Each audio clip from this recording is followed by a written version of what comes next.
Morning decisions. How about a creamy mocha frappuccino drink? Or sweet vanilla? Smooth caramel, maybe? Or a white chocolate mocha?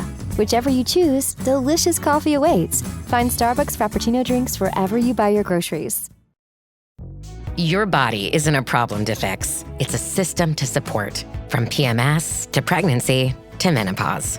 Ollie's Women's Wellness line is built on real science for every stage. No guilt, no stigmas, just science-backed supplements that work with you, not against you. Choose science over shame. Find support at a retailer near you or on ollie.com. That's OLLY.com.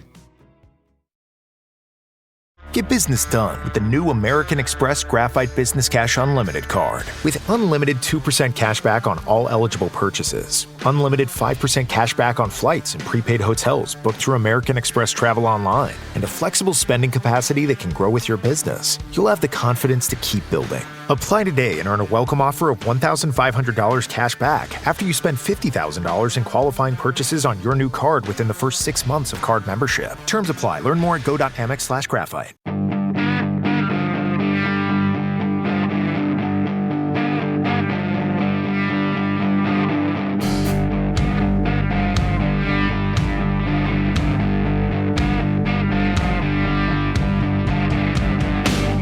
What's happening, everyone? Welcome back. It's Jay Scott, and it is the Hook Rocks, the Ultimate Rock Community Podcast. Thanks again for tuning in. Once again, we do appreciate when you stop by. Don't forget to write us a review when you're done listening. We do appreciate that as well. Don't forget that we are part of the Pantheon Podcast Network at pantheonpodcast.com, a great platform of music-related content, music-related podcasts, including the official Metallica podcast, the Metallica Report. So please check out them on all social media apps at Pantheon Pods, Twitter, Instagram, Facebook, and Threads. And you can do the same with the Hook Rocks on all those platforms as well, including our website, thehookrocks.com. And don't forget to set your app to automatic download so we get the latest episodes right to your phone, including some amazing episodes we've had recently. We just welcomed Michael Anthony, the former bassist of Van Halen, on the show. We also celebrated our 600th episode with Paul Jackson of Blackberry Smoke, and some other great guests along the way this past month with Dee Snider, Lita Ford, and Pete Dankelson, the great inspirational guitar player, the Instagram social media influencer, as they say these days. So check out all those and more. And we have another guest today. We have a return guest, one of my favorite guitar players, in my opinion, the best guitar player making music today, whether it's in the Winery Dogs, Smith Kotzen, or his solo stuff. The man is absolutely freaking wonderful guitar player, phenomenal guitar player, and that is none other than Richie Kotzen. What's happening, man? How are you? I'm good. How are you doing? Thank you for that wonderful introduction. Absolutely, man. It's well deserved, and I appreciate you coming back. I know we've spoken a couple times before. The last time was prior to the Winery Dogs album last year, and I think we did the 50 for 50 episode 2 as well, which was just awesome. But it's great to have you back. Great to talk about a new song, which is Cheap Shots. It was just released last week, I believe it was. And I love, once again, you bring the rock R&B flair to the music. I love it. It's great. I read kind of the bio where the genesis, the motivation came from. What can you tell us about the song? Well, I've been throwing ideas around for new music since I came off the road. And I had a bunch of things in the works. And suddenly I came up with this riff. It was just kind of part of, a group of other things that I was working on. And I was thinking, well, this is kind of cool. I don't have anything that's kind of like this rocking. A lot of the stuff that I was doing was kind of more, mellow and even some of the stuff was even more fusiony and jazzy. But this one kind of popped out to me as like a straight up rock tune. And I was like, man, I don't know what to sing over this. And I remember it was kind of funny. My wife came down into the studio and I was playing her some of my ideas because we go back and forth, and she says, oh, check out what I'm writing, this and that. So I said, well, come down and listen to what I'm doing. So I played it for her. And as I'm playing it, I had a drum beat up and I had the riff going. And I said, I just don't know what I want to sing over this. And then all of a sudden, in that moment, I heard a melody and I was like, something? I said, don't get mad at me. I said, you got to go upstairs. She goes, what do you mean? I said, I got it. I know what I'm going to sing. I want to give it a shot right now. She goes, all right, I'll leave you alone. So, I put the microphone on and like a lot of stuff I do, not all of it. Sometimes, it comes in a different way, but sometimes I just get up there and I freestyle and I'll start singing over top of a riff. And I may not even sing real words. I may kind of sing, gibberish, but it's rhythmic and it's got an attitude, it's got a tone, and every now and then a couple words will pop out here and there. And I said a few words came out and sat nice in the track when I played it back. And then I started listening to it and I thought, well, what did I say there?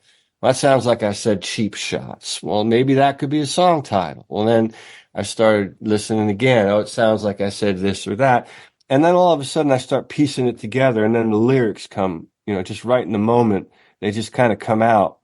And that's really how it came together. And then I thought, well, now I've got what I feel like is a real cohesive statement, musically, artistically, and lyrically. So I continued to work on it and bam, there you go. Now we got a song. Is that come from the inspiration, kind of like the freestyling and just humming melodies or just singing a melody or not really singing words? Does that come from the Beatles? Because I know the Beatles used to do that with everyone hears the story about yesterday was one scrambled eggs, and everyone saw the documentary that was released a couple years ago too, and that's part of their creative process is just trying to figure out where the words go with the song or how the words where the words come from for the song. I think it's very common for an artist to do what I just described. And at the same time, it's equally as common for you to just hear a message and the words come to you. There's a song that's going to be on my record called "This Is a Test," and the song was like that. I opened up a different computer and I was testing my setup to see if it was going to work for me because I was traveling and I wanted to be able to do some recording where I was going. And I started strumming the guitar and I was thinking about something very specific, but I said, this is a test in the actual testing of the music, of the system.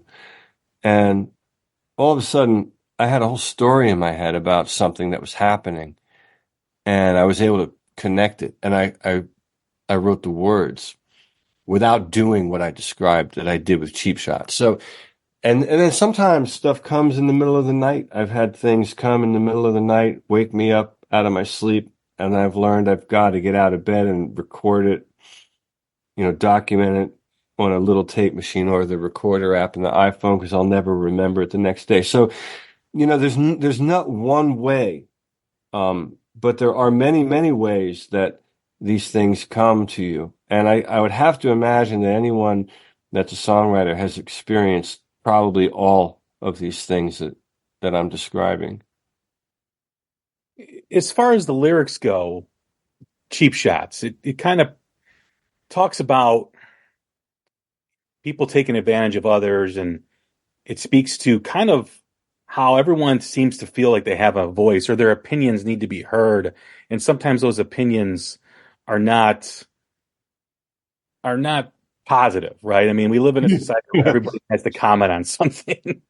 Yeah, sure. And, it also has to do with envy. I think, envy, jealousy, and then your own personal frustration of who you've become and the bad choices you've made. It's coming from that. It's like, it's really easy for people to externalize their personal failures, things that they view as failures. And by the way, they may not be failures, but in their minds, they view it and they view themselves as failures. And then instead of doing something about it, they twist that into an aggression towards the outside world. Well, it's the world's fault or it's this other person's fault. And I think, if I've learned anything, it's like I can't control much, but what I can control is how I react to a situation. And there's a lot of power in that.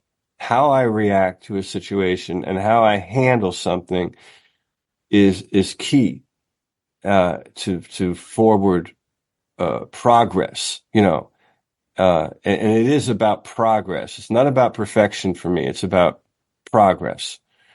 And so I think for a lot of folks, they get caught in themselves and they can't seem to, do what I'm describing to do. And instead, they'll lash out to other people and other situations, and sometimes maybe even to people that are actually in their corner. And that's a real shame, but that's who they are. And so that's kind of where the song comes from. And I really feel like, and I want to say one last thing about it. I really feel like it's important, the idea of moving on and the power of no and eliminating the feeling of guilt and obligation, all that, those sort of things can really bring you down and fuck up your course. So, there's also an element of this of, okay, I'm moving on now. This is a dead horse and, time to get on with it. It's all of that. Yeah, it really resonated with me because we do live in a part of time where people are very entitled. They're entitled to, their thoughts, and they think they have to have something that maybe they don't need or actually don't want. And you also couple that with the facade of what social media is. I always tell people, no one takes pictures of their bad days on Facebook and posts them. No one does that. Everybody posts like them enjoying life and doing all these things. And then if you're in that mindset that you just spoke of, it just pounds it harder. Like, why am I not happy like these people? Why am I stuck in this rut? And then you start to internalize it. Oh, it's very dangerous, isn't it? Yeah. Yeah. Very. Yeah. It's not everything you see. Most things you see online are not true or not actually what it seems to be. That's why, like, when when friends get divorced, you're like, I thought you guys were happy. Well, that's what they wanted to portray on social media, but it's never the case. So, yeah, no, it's a very tricky thing. Like you said, it's different than it was, when you and I are around the same age, when we were younger, if we didn't like something, we just kept walking. Yeah. And it's just a weird time. The attitude is very, very different. I mean, who am I to say, how people should behave? But a lot of it to me, I don't connect with a lot of the attitude, of the way the younger, I guess I'm getting older. I don't know how to say it, but it's different. It's a different time. Thankfully, I like to look at the positive things. Thankfully, there's room for me. I still, I love the creative process. I love being able to make music that means something to me. And it's nice to have an outlet and then have this sort of thing happening, like what we're doing now. It would be to a point where it's like, wow, I made something and there's a few people out there that are interested in what I made and they'd like to hear more about it. I mean, that's a beautiful thing. That's really good. I'm very thankful and grateful for that. When you're on the road and you're touring with the Winery Dogs and you're doing shows with them and you've got ideas for music and it's going to be Richie Kotzen stuff, right? How do you temper that excitement while you're in a process of something else like the Winery Dogs or Smith Kotzen or whatever it is, and then you get off the road and you start taking these ideas, or do you stay away from that stuff when you're on the road and just focus on what you're doing?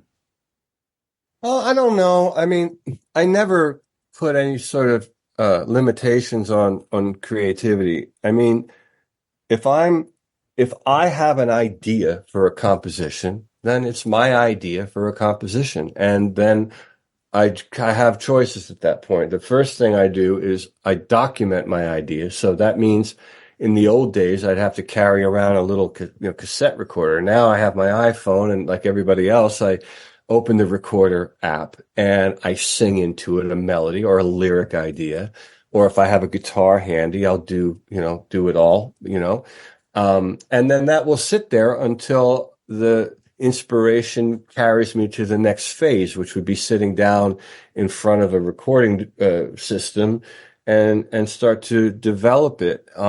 Or maybe I sit down with a pen and paper and say, I don't have access to a studio. Let me write down a few thoughts here that, would reflect lyrics. And so it's my idea. It's in my head.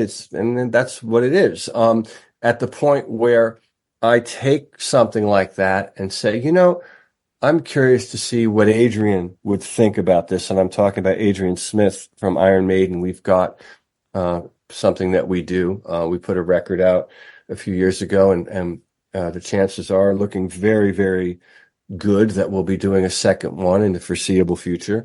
But I might say, you know what? There's something about this idea that I think Adrian might like and be able to take it in a direction that I wouldn't go. So at that point, then it becomes a Smith-Kotzen affair. The same thing with, when the Winery Dogs were active, it was that sort of thing. But, they all start out initially with me. My ideas start out with me. I mean, that's not a selfish statement. It's just what it is. So it just depends. And then other times something is so personal that you're like, well, it doesn't really matter what anybody else would think about this. I'm going to finish it because this is just too close to home. One of the first times we spoke, I think it was the 50 for 50 album.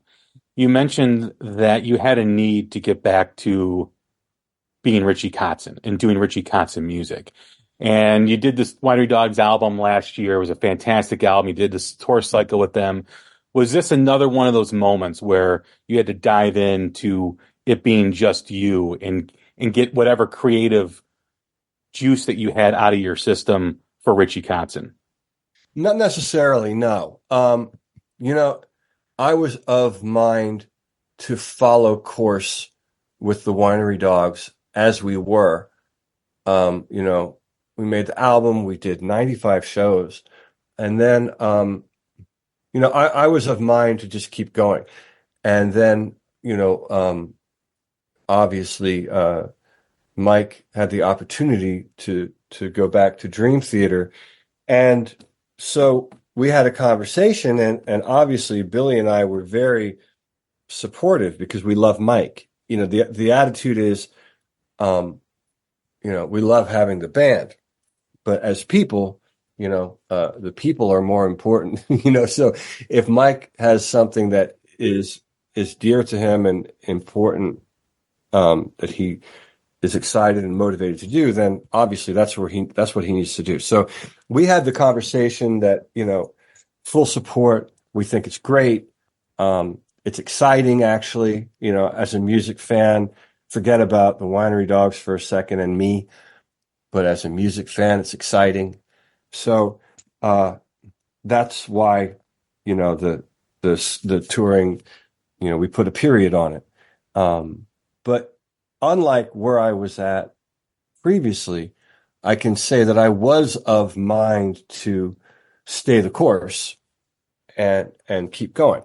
But that's not where we are. And so I came home and went back to looking at the ideas that I had, and I had over 300 audio files in my recorder app, and I started listening to things, and I moved them all into my desktop computer, and I started listening to things, and I found 1, 2, 3, 4, 5.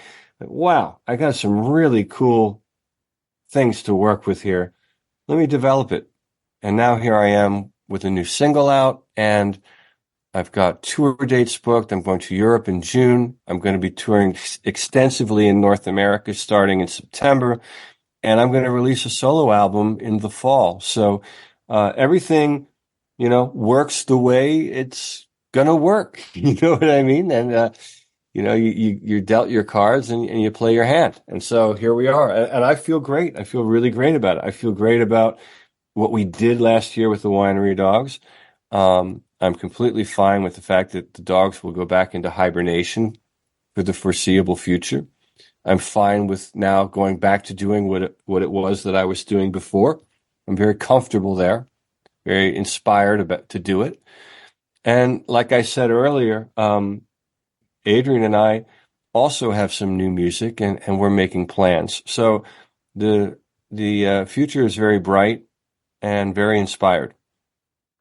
One of the things that I found fascinating in one of our previous conversations was, again, I go back to the 50 for 50 album, was how you took parts from one song and fit them into another, and not fit them in like, maybe just trying to do a song, but they fit seamlessly together. And when you talk about, 300 files or 300 types of ideas that you have, I can see that process is still very apparent in your creative journey when you're creating music. Are you still doing that? Like maybe this chorus here or this melody here fits with this over there. Is that how you really kind of describe how you create? No, because it's completely, every song is different. I mean, like I touched on earlier, like I've been woken up out of sleep. I like a lot of artists, and you hear them say it, but it's happened to me many a time where in my sleep, I'm writing, and I'm like, and I wake myself up, and I've learned that when that happens, you've got to document it, because I in the past have thought I'll remember it tomorrow, and you don't, and so there's that. There's the other thing where you pick up the guitar, and sometimes you pick up a guitar that you haven't played in a while, and you play something like, whoa, that riff could be a song. Hold on a minute, and you run downstairs or wherever your system is, and you start recording. Another time, you say something and it hits you and you're like, whoa, that sounds like it belongs in a song. You know what I mean? They're all different. And, but like at this stage now, now that I've decided I have an album, I don't have the inclination to open my phone and see what ideas are lurking. I feel like I've satisfied my creative need, or however you would describe it. And now it's time to shift focus onto performing and going on tour. Now, when I'm on tour, probably what'll happen is I'll be in the back lounge of the bus and I'll have an idea. You know what I'm saying? And then suddenly I'll be, writing. Like my song War Paint, I actually wrote on the road with the Winery Dogs. And I have a song called Walk With Me. Those two songs I wrote around the same time, and that was on a Winery Dog tour many years ago. And so you never know when it's going to happen. You just got to be prepared. When you think back to your career, Tomorrow morning is knocking. Stock your fridge now. How about a creamy mocha frappuccino drink? Or a sweet vanilla? Smooth caramel maybe? Or a white chocolate mocha? Whichever you choose, delicious coffee awaits. Find Starbucks Frappuccino drinks wherever you buy your groceries. At Ollie, we've got wellness down to a science. From PMS to pregnancy to menopause, our women's wellness line offers science-backed support for every stage. No judgment, no shame, none of the stigma. Just supplements designed to meet you wherever you're at. Ollie, choose science over shame. Find support at a retailer near you or on ollie.com. That's OLLY.com.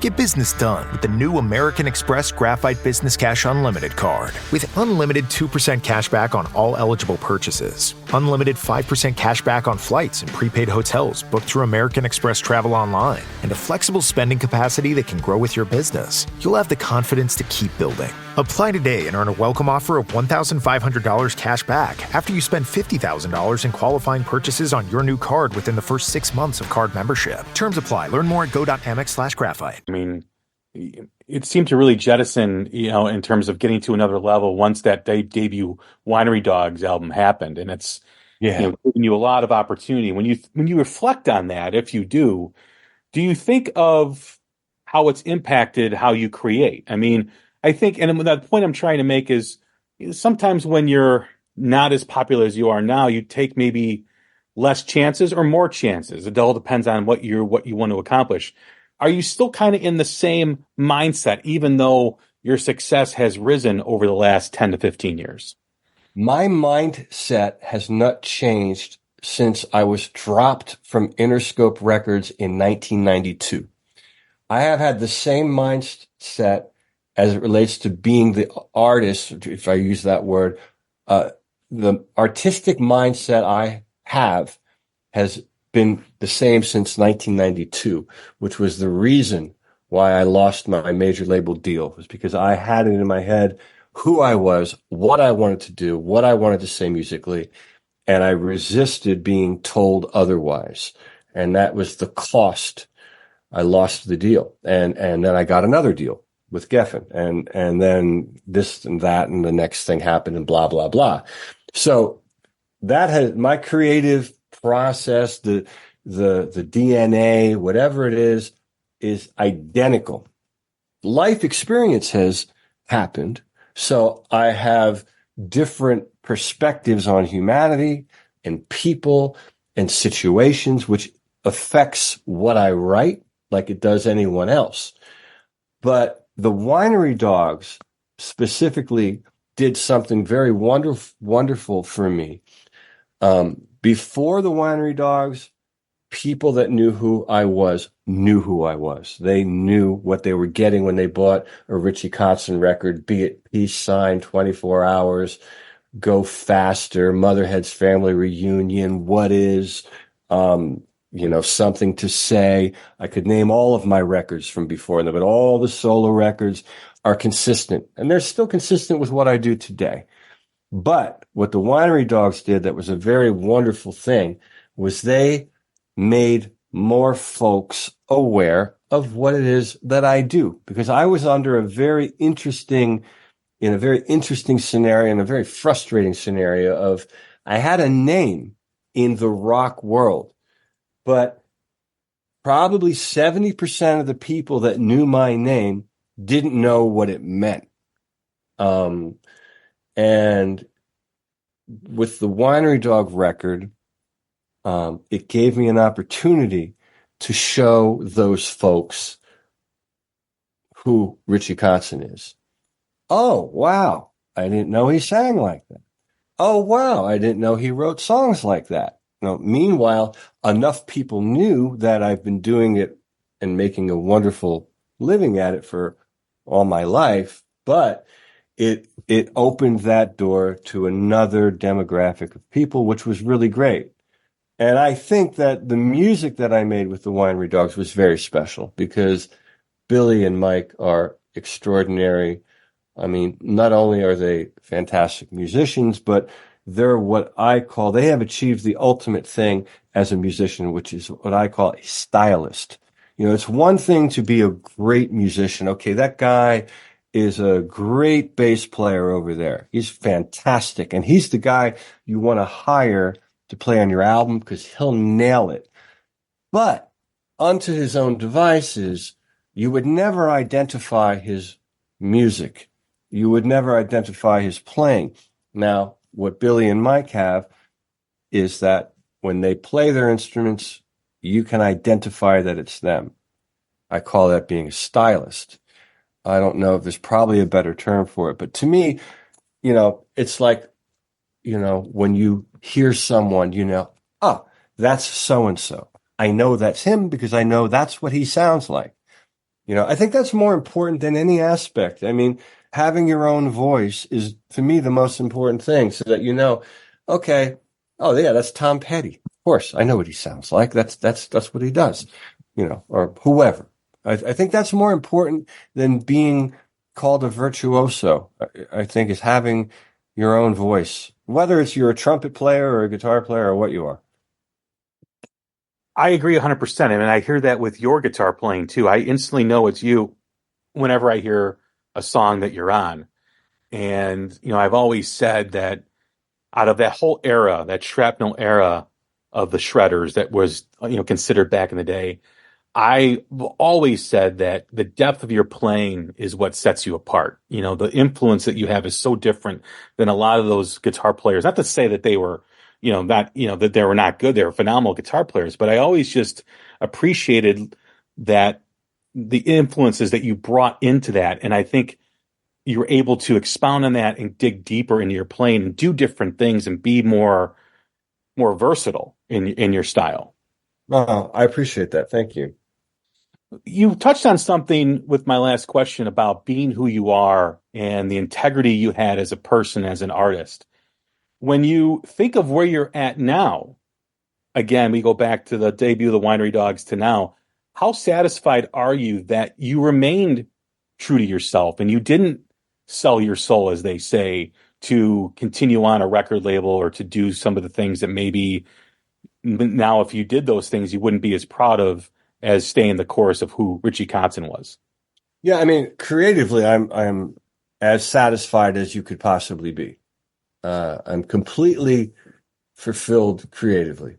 And I'm very thankful that I found myself in a position where I can do exactly what is true to me and do it without resistance. I mean, it's a beautiful thing. And I'm very grateful for that. That's not to say there isn't frustrations that come along with things, because, you know, you still have to survive in the world. And, you know, there are things that you have to face. And when you're one person, you know, you're the guy that's pulling the wagon up the hill. It's not like in a band, you know, you've got other guys that have the same goal. Hopefully, if it's a functional band, you all have the same goal. And so that can make it easier on an individual. And then you'll be creatively frustrated, of course, because you have to, you know, bend to, at some point, there's going to be something that is not going to be to your liking with your vision, and then you compromise, but then you come up with something that's, you know, greater, you know, than the sum of its parts. But, you know, the dark side to someone like me is, you know, the weight of it's all on your shoulders. So, you know, you get what you ask for. It's like, okay, well, I wanted to be in a position where I can do what I want, whatever I want to sing about, whatever I want to write, whatever overdubs I want to do. If I want to put an album out where there's no guitar solos and it's all, you know, trumpet solos, I suppose I could do that and no one would stop me. It might, you know, piss off some people that love what I do, and I'm not going to do that because I don't want to do that. But, you know, I have the creative freedom, but then there's the other stuff that you have to contend to, and there's pressure and there's this and there's that. But, you know, that's what I asked for. And so the good outweighs the bad. And you're creating this new album that's coming out in the fall. Do you go in with, obviously the Cheap Shot single is out and it has a certain tone to it, but do you try to maintain that tone throughout the body of work for an album? Or do Absolutely not. Yeah. No, absolutely not. And that has been a frustration of mine in the business for a long time. I remember, not to keep harping on back when I was on Interscope, but it's such a thing for me, is that it's like, you know, this desire of a major label to want every song to sound the same. It's like, you know, I go back and I listen to a David Bowie record or a Led Zeppelin record, and then it's like, there's the proof. It's like, every song's different. These artists are not rewriting the same song over and over again. Each song is different because it's supposed to be different. You're not supposed to write the same song over and over again. You can have songs in your career that are similar. I have songs that are similar. Go Faster is very similar to Motherhead's Family Reunion as two compositions, which is kind of similar to the new song Cheap Shots. But that's a style. That's a style of thing that I do. But every song on an album, in my opinion, to try to make every song the same, that doesn't make sense. That goes against the very essence of what being creative is. That's not artistic. That's just being mathematical. And that's trying to create something to sell to someone so that, well, I know that Joey likes to listen to Cheap Shots, so I'm going to make sure every song sounds like that in one way or another. So that's a whole other thing that That doesn't appeal to me. That doesn't make any sense. So my record that I'm putting out in the fall, I'm in love with, and not every song sounds the same. Every song certainly sounds like something that Richie Kotzen would do, and it sounds like me because I'm singing it and I'm playing it. But the idea of trying to make everything, identical is terrifying to me. It's a horrible idea. Well, maybe not identical is what I meant, but maybe like just influenced from the same place, so to speak. Like where this album has more stylistically, this is where I'm kind of coming from at this moment. And the songs may sound different, but there is a connection with the influence, so to speak. Well, the connection is broad because there's a song on the record that I love called Nihilist that was written 4 years ago. There's another song called Nomad that was written around the same time. There's a song called This Is a Test, which I wrote a few weeks ago. So, I don't write all the music at one time. I never do. The music is written over a long, long period where, something has to happen to me. Something of meaning has to happen to trigger me to write. So the idea of, okay, today I'm going to write 10 songs that I'm going to release next year. That's not natural. That doesn't happen. It's like, okay, I wrote this song. I never played it for anybody, but it's really powerful and it means something to me. And I wrote it for a real reason. But when the time is right, I'll put it on an album and it'll fit in with the other stuff. And that's the album I'll put it on. So that's more the approach to it. And I think the thing that ties it together is always the artist. It's because I hate talking about myself in third person or whatever, but it's Richie's perspective. This is Richie's perspective on his life, on maybe someone else's life and how he perceives it. Maybe on something that happened in Brazil that's a horrible thing. And so all these perspectives and topics, but it's his perspective and it's his take on it. And it might connect with some other people. And there you go. And that's art. That's how it works. You have a perspective and then you create it and then you share it. And some people react positively or negatively, or some people ignore it. But it's really, that's it for me. And it's probably why I'm not really like, I've heard people say, oh, Richie, you should be way more famous than you are. And that's what I'm talking about. And my attitude is exactly probably why I'm where I am. And, happy about it, by the way, because things could always be a lot worse. But, that's why, because I don't seek out, if I made a record that was more this or more that or this or that, then this might happen, which would lead you to that. And then you'd be over here. Let me just do what I do. I find happiness in doing what I do. I think I love that perspective because another reason why I appreciate your music is because it is organic and because it is authentic. One of the things that's happening with the music industry now is everything tries to conform to an algorithm where we get that every song sounds the same. Every band sounds like this band because everyone's trying to capture that algorithm that everybody is trying to jump on and get an audience. And it loses its authenticity. It loses the organic, natural feel to it because it just sounds like everything else. And I think, when people say that to you, like, oh, you should be bigger than you are. I agree with that on one aspect, but at the same time, knowing your career and knowing your music, what we talked about earlier is staying within yourself and having the integrity, the creative integrity that you have has allowed you to do the things that you've done without any conforming to anything, without any having to worry about algorithms or anything like that. Hey, look, I take that as a compliment. I love it. I love it when someone says that to me. That's a wonderful compliment. And you know what? More is more. Why not?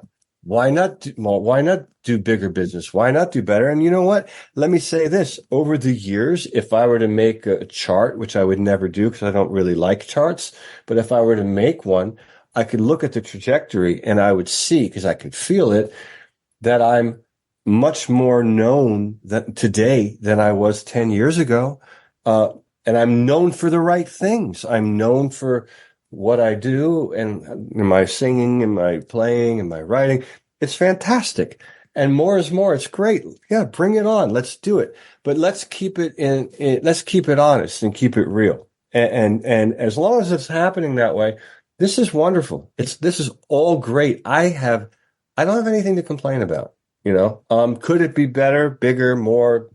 It always could be, no matter who you are.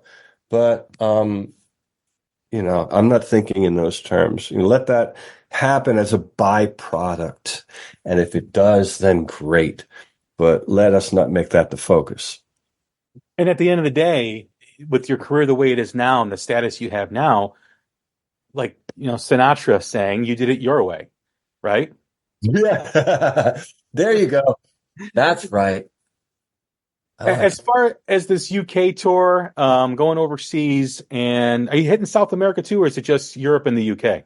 I'm going to Europe. I finish in the UK. I've got very excited about this. We've got some great dates there. They're all on the website. There's some VIP packages available for some of the dates.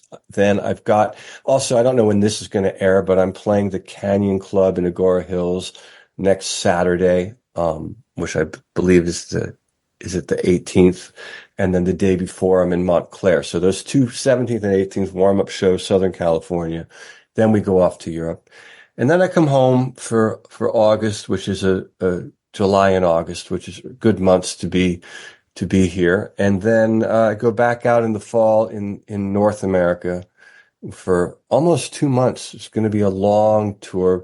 By then the album will be out, hopefully, and we're going to make some copies in vinyl to have at the merch stand for people that like that, and I'll sign them if folks are interested in that sort of thing. So there's some really good stuff coming down the line. Adrian and I have written some really cool songs, and I'm very excited about getting to a point where I can share that music as well. So things are looking good. Maybe in July and August you can do an offshoot of This Old House, because I know you like to build things too. It's funny. And right now I got to be very careful because my hands were riddled with splinters last month. I've been working behind our bedroom. When the house was built, they made like this kind of shed, and it was not, it was not meant to be occupied. It was basically to put tools. It had like one of those tin metal roofs and this and that. And so, my Julia has her recording equipment in the bedroom because the bedroom is big enough for it. But that's where she has her things, and she doesn't like that. And so one day I was out there organizing and I made a joke. I said, well, you could put your studio in here. And she goes, yeah. She got excited. I'm like, are you serious? She goes, yeah, this is plenty big enough. So I'm like, all right, well, let me get this stuff out of here and I'll rehab it. So I put a proper roof on it. I reframed it. I put in a bunch of windows. I just put the door in. And so I've been working on this project. So I told her, look, I said, I'm not going to get this completely finished and drywalled by the time my tour kicks off. But when I get home, I'm not going to be here, so it doesn't matter. Keep your studio where it is. When I get home, I'll finish it off for you. So that's been my project outside of music. When I was getting stuck on a lyric, I'd go up there and pick up the hammer, and start, pounding nails, but, I got to stop because the last thing I want to do is screw up my hands before I got to get on stage. So I'm putting the tools away for the next few weeks and focusing on the music. I'm telling you, there's a reality show in there somewhere. Oh, there is. And, and believe me, like, my mood right now, I know I'm probably boring as hell with my tone, but I'm very chill right now for whatever reason. But, this house at times is a bloody madhouse, and it's all in a way that's very fun and entertaining, and so many crazy things go on that you're right. If there were cameras here, I'm sure there's folks that would get a kick out of it. I mean, there's not too many artists that do a video in a onesie like you did a few years ago. Yeah. Well, that was some pandemic shit right there. Who's playing in the band on the tour? Kyle Hughes is playing drums, and Kyle sings as well, and he's got quite the voice. So we're going to bring in some extra vocals, which is exciting. And of course, Dylan Wilson's been with me now since 2011, and he's a very important part of what I do when I get on stage. So he's playing bass and singing as well, and it's just the three of us. Yeah, Dylan can play, man. I've seen you a few times with him, and he's just tremendous. And he's fantastic. He has such a depth. He can play the upright like nobody's business, and he has some things in his wheelhouse that I don't have that inspires me. And then he crosses into some areas that are very essential. Like he and I really connect on the R&B, Larry Graham stuff, Bootsy Collins, Parliament, Funkadelic. So we've got that. And so, and then, he can rock as well. So he's the perfect musician for me to go out with. That's for damn sure. Absolutely. I just, the chemistry you both have on stage is very apparent when you see you guys play. Awesome. Thank you. Well, Richie, it's been a blast talking with you. Thank you very much for the time. I'm a huge fan. Love your music. Love the new song, Cheap Shots. It's absolutely tremendous. Hey, thank you for having a chat. I really appreciate your support. Absolutely. Everyone, that is Richie Kotzen. I'm Jay Scott. All Richie's links will be in the show notes. So when you're done listening, just click on that stuff and it'll take you into the Richie Kotzen world. Thanks again for tuning in. Take care of each other, and we will talk soon. Thank you.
Avatar: Fire and Ash is now streaming on Disney+.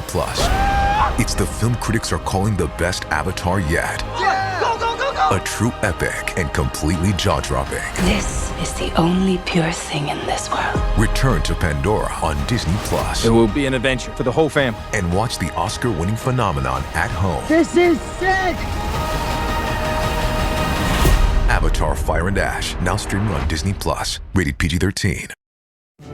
At ZocDoc, we know being a healthy adult is like living in a video game. Every day has side quests, taxes, laundry, birthdays. And just when you're leveling up, you have to book a doctor.